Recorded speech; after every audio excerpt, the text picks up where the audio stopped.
पवन सुत हनुमान की जय। जय जय श्री सीताराम। आज मंगलवार के दिन सुनिए भगवान हनुमान जी की संपूर्ण कथा आरती। इस कथा के सुनने से भक्तों के भगवान हनुमान जी सभी प्रकार का मनवांछित फल की प्राप्ति होती है। आज मंगलवार के दिन सुनिए कथा। एक बार नैमिषारण्य तीर्थ में 88,000 मुनि एकत्रित होकर सूत जी से पूछने लगे, हे महामुनि, आपने हमें अनेक पुराणों की कथा सुनाई है। अब कृपा करके हमें ऐसा व्रत कहिए जिनकी कथा सुनने से, व्रत करने से और कथा सुनने से संतान की प्राप्ति हो तथा मनुष्य की रोग शोक अग्नि श्राप दुख इत्यादि से भय से दूर हो जाए।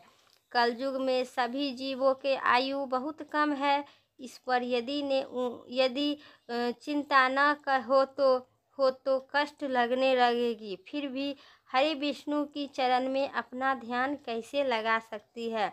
सूत जी ने कहे, हे महामुनिवर, आपने लोक कल्याण के लिए बहुत ही उत्तम बात पूछी है। एक बार युधिष्ठिर ने भगवान श्री कृष्ण के लोक कल्याण के लिए यही प्रश्न किए थे।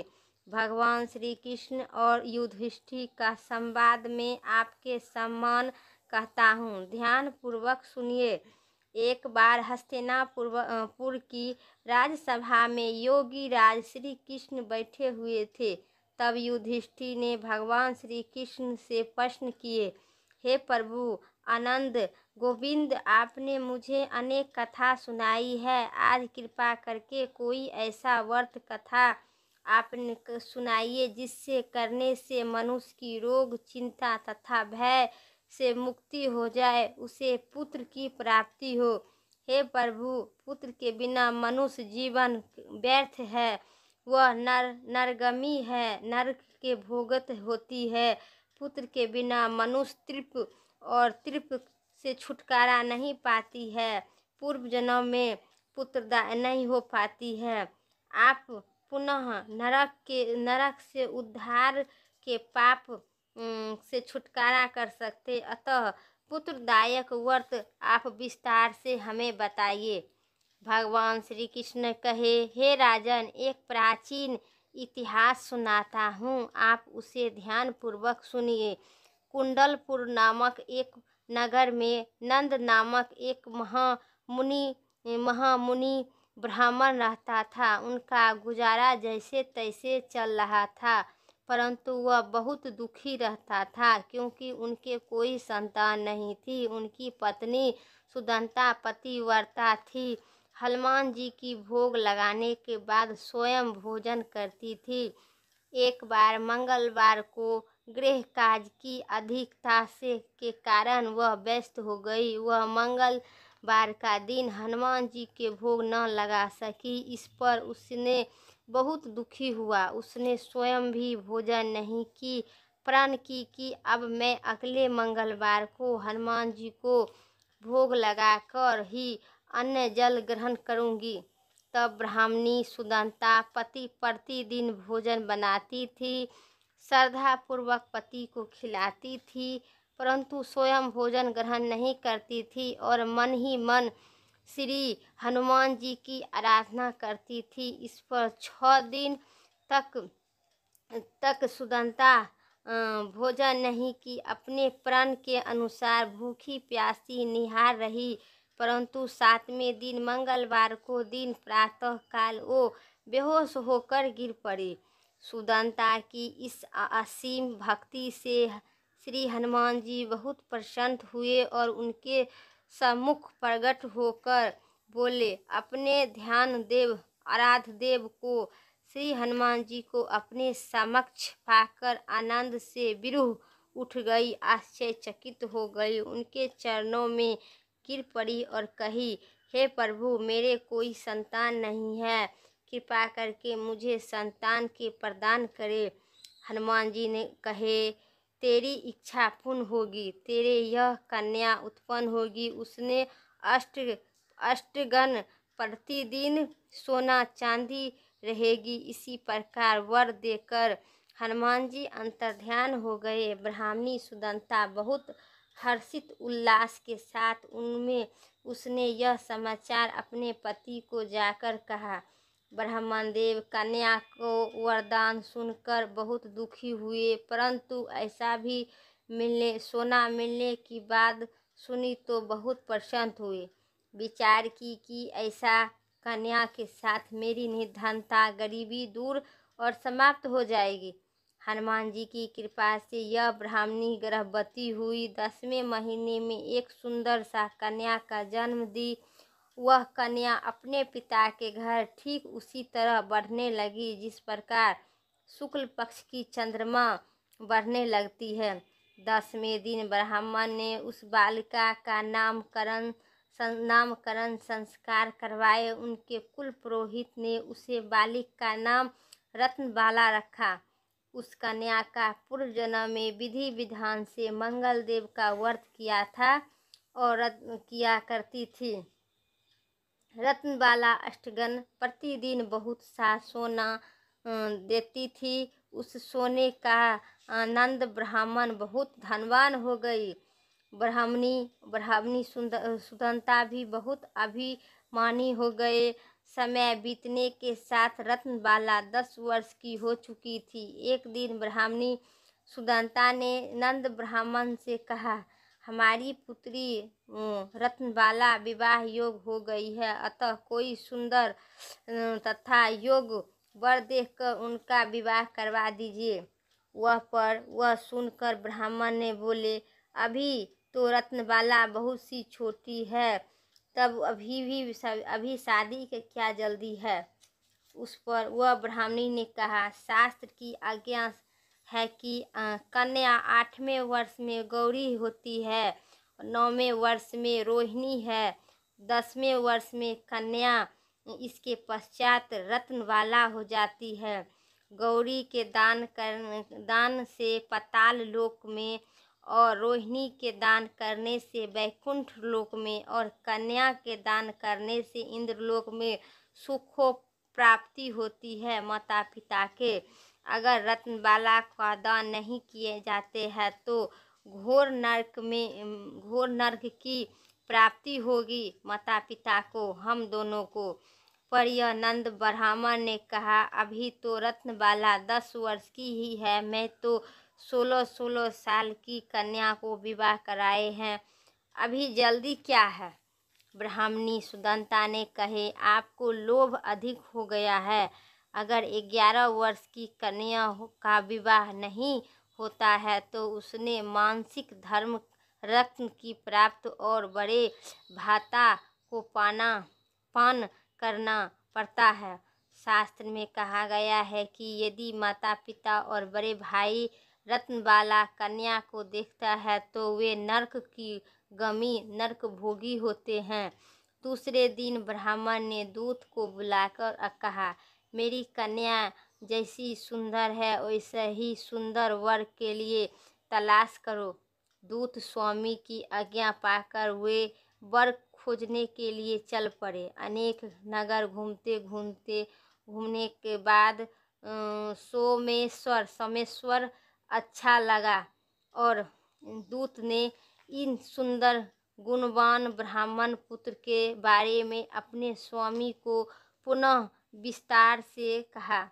ब्राह्मण नंद को भी लड़का सोमेश्वर अच्छा लगने लगा। फिर एक शुभ मुहूर्त में विधि पूर्वक रमेश्वर को और कन्या को दान करके विवाह ब्राह्मण ब्राह्मणी संतुष्ट हो गए। परंतु ब्राह्मण नंद के मन में तो लोभ समाया हुआ था। उनमें से रत्नबाला का कन्या को दे दिया था, परंतु वह बहुत घिन था। उनके विचार कि रत्नबाला जब ससुराल चली जाएगी तो उसने जो भी सोना मुझे मिला है वह आगे नहीं मिलेगा। मेरे पास तो धन था ही नहीं, कुछ तो इसके विवाह के खर्च हो गया और शेष बचा है, फिर वह भी कुछ दिन के पश्चात समाप्त हो जाएगा। मैं इनका विवाह करके बड़ी ही भूल की है। उनके विचार किए कि अब कोई ऐसा उपाय करूं जो रत्नबाला मेरे घर ही ही बनी रही। लोभ रूपी राक्षस ब्रह्मानंद के मस्तिष्क पर छा गया था। रात भर सैया पर बेचैनी से करवट लेते लेते उनके एक चाकू का निर्माण किया। उसने विचार की कि जब रत्नबाला अपनी पति रामेश्वर उसे अपने घर आपस ले जा रहा होगा तो वही मार्ग में उसका वध करवा दूंगा और अपनी पुत्री को अपने घर पास ले आऊंगा, जिससे नियमित रूप से उसे सोना भी मिलता रहेगा और समाज की कोई मनुष्य उसे दोष भी नहीं दे सकता है। प्रातः काल हुआ। नंद ब्राह्मण और उनकी पत्नी सुदंता ने अपने जमाता तथा पुत्री को बहुत सारा धन देकर विदाई की। रामेश्वर अपनी पत्नी रत्नबाला को लेकर अपने नगर की ओर चल दिए और ब्राह्मण नंद महालोभ का वशीभूत को पाप पुण्य का विचार भी भूल चुका था कि अपने भयंकर चाकू का निर्माण किया। काज रूपी देने के लिए उसने अपने दूतों को मार्ग में अपने जमाई का वध करने के लिए पहले से भेज दिया था और दूत मार्ग में ही छिप कर बैठ गए थे। जैसे ही रामेश्वर उनके पीछे स्थान पर पहुंचा, ब्राह्मण के दूत ने स्वामी की आज्ञा का पालन करते हुए रामेश्वर को वध कर दिया। इसके पश्चात उनके यह समाचार ब्राह्मण तक पहुंच आया। अपने जमाता जमाई के वध के समाचार प्रातः नंद ब्राह्मण उस स्थान पर पहुँचे और रोने धोने लगती हैं। अपनी पुत्री से बोले, पुत्री, मार्ग में लुटेरे ने तेरे पति का वध कर दिया है। भगवान के इच्छे के आगे किसी को कोई वश नहीं चलता है। अब तू घर चल, वहाँ रह कर शेष जीवन व्यतीत करना। जो भाग में लिखा है वही होता है। अपने पति की अकाल मृत्यु से रत्नबाला बहुत दुखी हुई, रोती थी, कुद्रन करती थी, रुदना शोक मनाती करती थी। वह अपने पिता से बोली, हे पिताजी, इस संसार में जिसकी पति नहीं है उसका जीवन व्यर्थ है। मैं अपने पिता के साथ नहीं, अपने शरीर को जला दूंगी पति के साथ ही, और सती होकर अपने इस जन्म को, माता पिता के नाम को तथा ससुराल को यश का समर्थ करूंगी। ब्रह्मानंद अपने पुत्री रत्नबाला के वचन सुनकर अवाक रह गए। वह विचार करने लगे कि व्यर्थ ही मैं जमाई को वध का पाप अपने सिर पर लिया हूँ। रत्नबाला अपने पति के साथ अपने प्राण त्यागने की बात कर रही है। मेरे तो दोनों तरफ की मार हो गई। धन तो अब नहीं मिलेगा। जमाई का वध भी के पाप के स्वरूप मेरे यश पर लगा। यश भी भूत पड़ेगी। यह सोचकर वह बहुत दुखी हुआ। ब्राह्मण रामेश्वर की चिता सजाई गई। रत्नबाला सती होने की इच्छा से पति का सिर अपनी गोद में रखकर चिता पर बैठ गई। रत्नबाला में तेरी पति भक्ति से बहुत प्रसन्न हूँ और बैठ गई। उसके बाद रत्नबाला ने बैठने के बाद जैसे ही रामेश्वर की चिता में लगाई गई वैसा ही प्रसन्न होकर मंगल देव हनुमान जी प्रकट हो गए और बोले, हे रत्नबाला, मैं तेरी पति भक्ति से बहुत ही प्रसन्न हूँ, तू वर मांग।